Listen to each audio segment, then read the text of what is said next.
Welcome back to another important class. I hope you are well fit and fine, and I am also fine like you. প্রিয় শিক্ষার্থী বন্ধুরা, আজকে তোমাদের জন্য আরেকটি ইম্পর্টেন্ট ক্লাস নেব যেটি টেন্সের উপর। আমি এর আগেও টেন্সের উপর আরও 2-3টি ক্লাস নিয়েছি, যেটি present indefinite tense, present continuous tense. আজকে প্রেজেন্ট পারফেক্ট টেন্সের উপর আমি ক্লাস নেব। সো প্রিয় শিক্ষার্থী বন্ধুরা, don't waste your time anymore and let's enjoy a class from first to last so that you can be benefited. We know that present perfect tense is very much important, and if we have a lot of knowledge, if we have a vast knowledge one tenses, we can move to any grammatical word. So চলো বন্ধুরা, আর দেরি না করে আমরা present perfect টেন্সটা আজকে ভালোভাবে শিখে নেব। সুপ্রিয় শিক্ষার্থী বন্ধুরা, আজকে আমরা প্রেজেন্ট পারফেক্ট টেন্স এর উপর আমরা আলোচনা করব। প্রেজেন্ট পারফেক্ট টেন্স কি? আমরা যদি টেন্সটা ভালোভাবে শিখে নিতে পারি, অর্থাৎ টেন্সের প্রত্যেকটি ফর্মুলা অর্থাৎ প্রত্যেকটি স্ট্রাকচার যদি আমরা ভালোভাবে শিখে নিতে পারি, তাহলে কিন্তু আমাদের গ্রামাটিক্যাল যে প্রবলেম সেটা আমাদের থাকবে না। কারণ মানে আমাদের গ্রামাটিক্যাল রিলেটেড কোনো প্রবলেম থাকবে না। আমরা যে কোনো গ্রামাটিক্যাল টপিকস আমরা ইজিলি সলভ করতে পারবো, কেননা টেন্সরা আমরা গ্রামার কোনো অংশে আমরা মুভ করতে পারছি না। সো আমাদেরকে টেন্সটা ভালোভাবে আয়ত্ত করে নিতে হবে। তো আজকে আমরা প্রেজেন্ট পারফেক্ট টেন্স সম্পর্কে আলোচনা করব। তো প্রেজেন্ট পারফেক্ট টেন্স কি, আর do we mean by present perfect tense, অর্থাৎ প্রেজেন্ট পারফেক্ট টেন্স বলতে আমরা কী বুঝি, রাইট? তো প্রেজেন্ট পারফেক্ট টেন্স এমন একটা টেন্স, এটা একটু আগে যখন কোনো ক্রিয়া সম্পূর্ণ হয়েছে বা শেষ হয়েছে, কিন্তু যার ফল এখনও বিদ্যমান বা যার ফল এখনও বর্তমান আছে, এটা বোঝাবে, তখন সেটাকে প্রেজেন্ট পারফেক্ট টেন্স। যেমন আমি ভাত খাইয়ে আছি, অর্থাৎ কাজটা একটু আগে সম্পূর্ণ হয়েছে কিন্তু ভাত এখনও আমার পেটে মানে আছে আর কি, অর্থাৎ এটা এখনও ডাইজেস্ট হয় না, তো আমার এটা present perfect tense.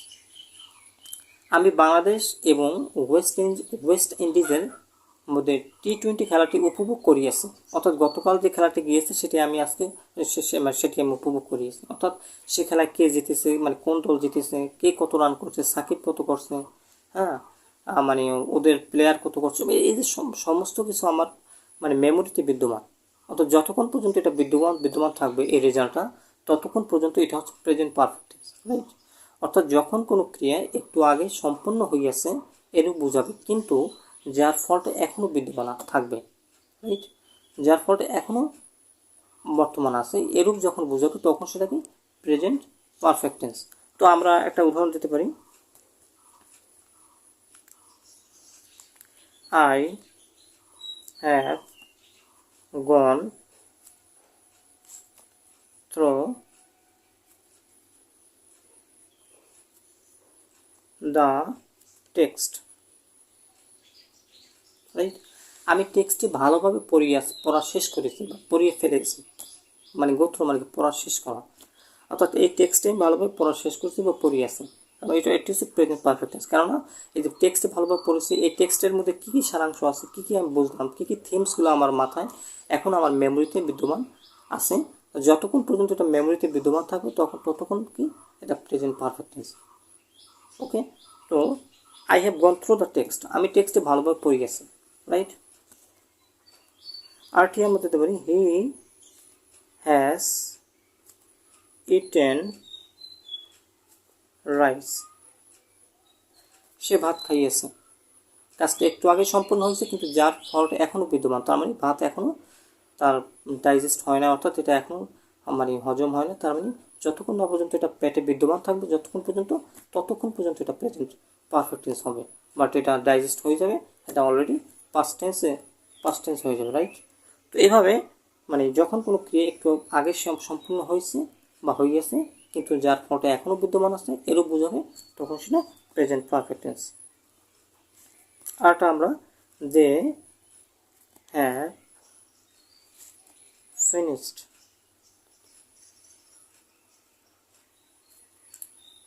They have finished homework, তারা বাড়ির কাজ শেষ করিয়াছে, অর্থাৎ একটু আগে শেষ করছে কিন্তু যার ফলটা এখনও বিদ্যমান আছে, রাইট? অর্থাৎ হোমওয়ার্ক শেষ করছে মানে একটু আগে শেষ করছে কিন্তু হোমওয়ার্কটা তার খাতায় এখনও লেখা আছে, রাইট? এটা কি প্রেজেন্ট পারফেক্ট টেন্স। আরটা আমরা উদাহরণ দিতে পারি একটু আগে যেটা আমি বলেছি, you have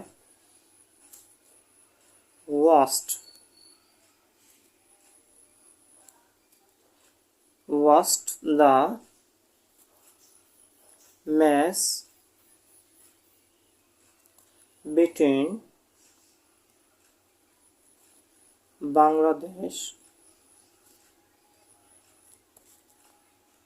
Bangladesh and West Indies.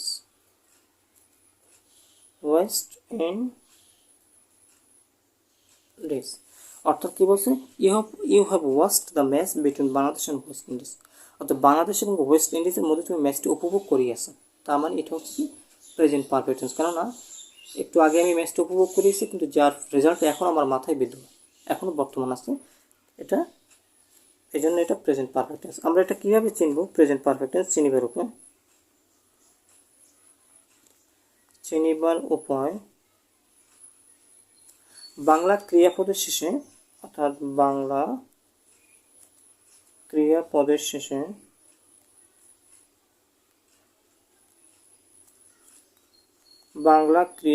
শেষে ইয়াসি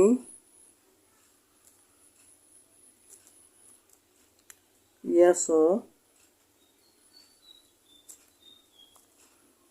ইয়াসে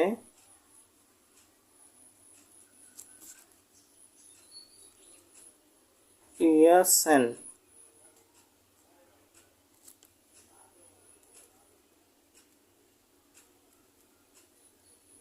অর্থাৎ বাংলা ক্রিয়াপদের শেষে যদি ইয়াসি, ইয়াসু, ইয়াসে, ইয়াসেন এগুলো যদি আমাদের পাই, এই অক্ষরগুলো যদি আমরা বাংলা ক্রিয়াপদের শেষে পাই, তাহলে আমরা ধরে নেব কি এটি প্রেজেন্ট পারফেক্ট টেন্স।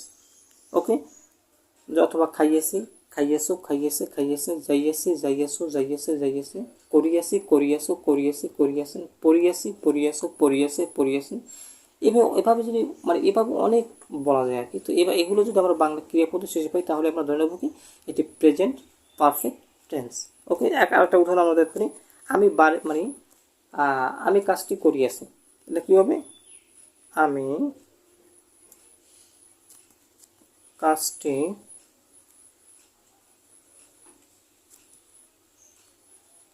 করিয়াছি, আমি কাজটি করিয়েছি, কাজটি একটু আগে সম্পূর্ণ হয়েছে, কিন্তু যার ফলটা এখনো বিদ্যমান, তার মানে এটি প্রেজেন্ট পারফেক্ট টেন্স। এবং এখানে মূল ভাব হচ্ছে ইয়াসি। হ্যাঁ, এটা কি মূল ভার্বের শেষে আমরা কি পাচ্ছি? ইয়াসি পাইছি, অর্থাৎ এখানে মূল ভার্ব হচ্ছে কর, রাইট? আর এখানে মূল ভার্বের শেষে ইয়াসি, তার মানে এটি প্রেজেন্ট পারফেক্ট টেন্স। তো আমরা এখন গঠন করতে পারি, আই হ্যাভ, করা হচ্ছে ডু, ডু এর মূল ভার্ব ডু এর পাস্ট পার্টিসিপল হবে কি ডান, ডু, ডিড, ডান, অর্থাৎ ডিড পাস্ট টেন্স এবং পাস্ট পার্টিসিপল হবে ডান। তো আই হ্যাভ ডান, আমি কী করেছি? কাজ করেছি, এখন অবজেক্ট হবে work. I have done work, আমি কাজটা করিয়েছি, রাইট? সাবজেক্ট প্লাস নাম্বার ও পার্সন অনুযায়ী হ্যাভ অবলিক হ্যাজ প্লাস মূল verb plus participle plus object plus extension. এটা হচ্ছে আমাদের গঠন করার যে স্ট্রাকচার, কীভাবে আমরা সেন্টেন্সটাকে প্রেজেন্ট পারফেক্ট টেন্সে গঠন করবো। এখন আমরা স্ট্রাকচারটা ভালোভাবে শিখে নেব। স্ট্রাকচার, আমি প্রদত্ত সেন্টেন্সটিকে কীভাবে আমি প্রেজেন্ট পারফেক্ট টেন্সে গঠন করব সেটা আমরা শিখে নেব। প্রথমে আমাদেরকে কী করতে হবে? সাবজেক্ট বসাতে হবে, ওকে। তারপর নাম্বার ও পার্সন অনুযায়ী হ্যাভ অবলিক হ্যাজ বসাতে হবে প্লাস মূল ভার্ব এর past participle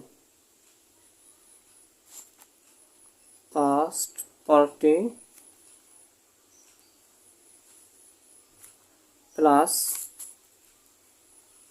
object plus extension. Okay, এটা হচ্ছে আমরা সেন্টেন্সটাকে কীভাবে প্রেজেন্ট পারফেক্ট টেন্সে আমরা গঠন করব, সেটা হচ্ছে মূল ফর্মুলা, মূল স্ট্রাকচার।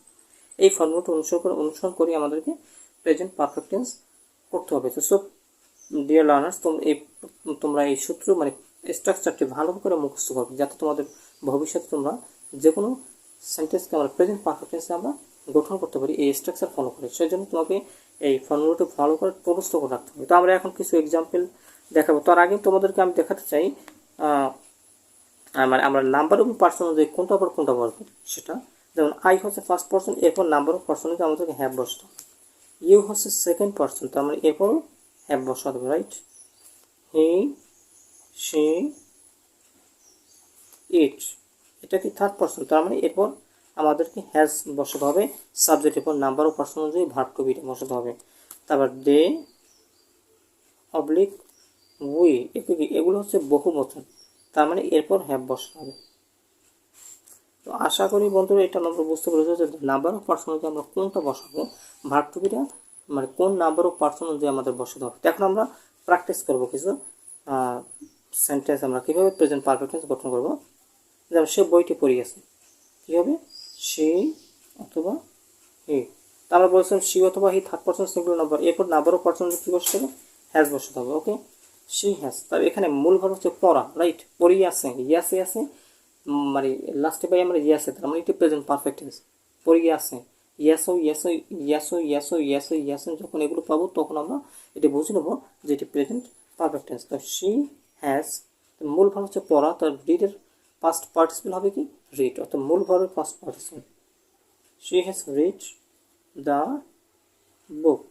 ওকে, আচ্ছা এখন আমরা এই সেন্টেন্সটিকে আমরা নেগেটিভে করতে পারি। শি অথবা হি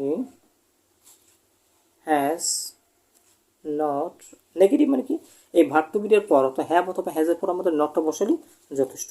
শি অথবা he has not read the book. Okay, এখন আমরা নেগেটিভ ইন্টারগেটিভ চেঞ্জ করবো, নেগেটিভ প্লাস ইন্টারগেটিভ। ওকে, যখন আমরা নেগেটিভ ইন্টারগেটিভ চেঞ্জ করবো তখন প্রদত্ত সেন্টেন্সে যে ভার্ব টু বি হ্যাজ আছে এটা আমাদের সেন্টেন্সের শুরুতে অর্থাৎ সাবজেক্টের স্থলে আনতে হবে। তারপর নট থাকলে সে নট যোগ করতে হবে সাথে। তো আমরা হ্যাজ নট, হ্যাজ নট আমরা মানে সরাসরি মানে এটা না বলে আমরা সংক্ষেপে বলতে হবে হ্যাজেন্ট। ওকে, হ্যাজ নটের মানে সংক্ষেপ কি, হ্যাজেন্ট। তারপর এখানে সাবজেক্ট হচ্ছে হি অথবা সি, হি অথবা সি, রাইট। তারপর কি আছে, রিড দ্য বুক। তো প্রিয় শিক্ষার্থী বন্ধু, এভাবে আমরা প্রদত্ত সেন্টেন্সটাকে আমরা প্রথমে প্রেজেন্ট পারফেক্ট টেন্সে আমরা স্ট্রাকচার অনুযায়ী আমরা গঠন করব। তারপর আমরা এই প্রদত্ত সেন্টেন্সটাকে আমরা নেগেটিভে চেঞ্জ করবো। তারপর আবার নেগেটিভ থেকে আমরা নেগেটিভ ইন্টিগ্রেটিভ আমরা চেঞ্জ করতে পারি। সরি, আমরা এখানে যেহেতু নেগেটিভ ইন্টিগ্রেটিভ করেছি এই জন্য আমাদেরকে প্রশ্নবোধক চিহ্ন দিতে হবে লাস্টে। ওকে, আর এটা হচ্ছে কি নেগেটিভ, রাইট। আচ্ছা এখন আরেকটা উদাহরণ আমরা দেখতে পারি।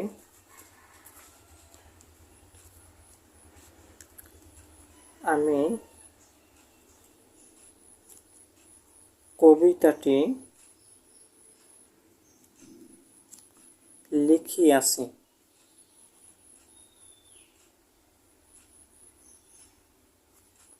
আমি কবিতাটি লিখিয়াছি, তার মানে এটা হচ্ছে প্রেজেন্ট পারফেক্ট টেন্স, কারণ মূল ভার্ব হিসেবে ইয়াসি আছে। হ্যাঁ, তার মানে এটি প্রেজেন্ট পারফেক্ট টেন্স। এখন এক্ষেত্রে আমাদেরকে আমরা সেন্টেন্সটাকে গঠন করবো। এখানে সাবজেক্ট হচ্ছে আই, আই এর পর নাম্বার অফ পার্সন অনুযায়ী আমাদেরকে হ্যাভ বসাতে হবে। Please dear learners practice with me. I have, এখানে নাম্বার অফ পার্সন হ্যাভ বসাতে হবে। এখানে মূল ভার্ব হচ্ছে লেখা, তার লেখার পাস্ট পার্টিসিপল হবে আমাদের ফর্মুলা অনুযায়ী রিটেন, অর্থাৎ লেখা হচ্ছে রাইট, এর পাস্ট পার্টিসিপল হবে রিটেন। আই হ্যাভ রিটেন, কে লিখিয়েছি, কবিতাটি লিখেছি, এটি হচ্ছে অবজেক্ট। তা I have written the poem. Okay, তা আমি কবিতাটি লিখিয়েছি। তো যখন আমরা এটাকে আমরা নেগেটিভ করব তখন কি হবে, আই হ্যাভ নট, বা আমরা সংক্ষেপে হ্যাভেন্টও লিখতে পারি, I haven't written the poem. আচ্ছা এখন এটা আমরা নেগেটিভ ইন্টিগ্রেটিভ করবো। আমরা এটা নেগেটিভ লিখে দিই, নেগেটিভ। ওকে, এখন নেগেটিভ প্লাস ইন্টারগেটিভ। তো আমরা নেগেটিভ ইন্টিগ্রেট করার ক্ষেত্রে অবশ্যই আমাদের ভার্ব টু বিটা আগে আনতে হবে, HAVE। আর হ্যাভ নটকে আমরা সংক্ষেপে হ্যাভেন্ট বলবো, হ্যাভেন্ট আই রিটেন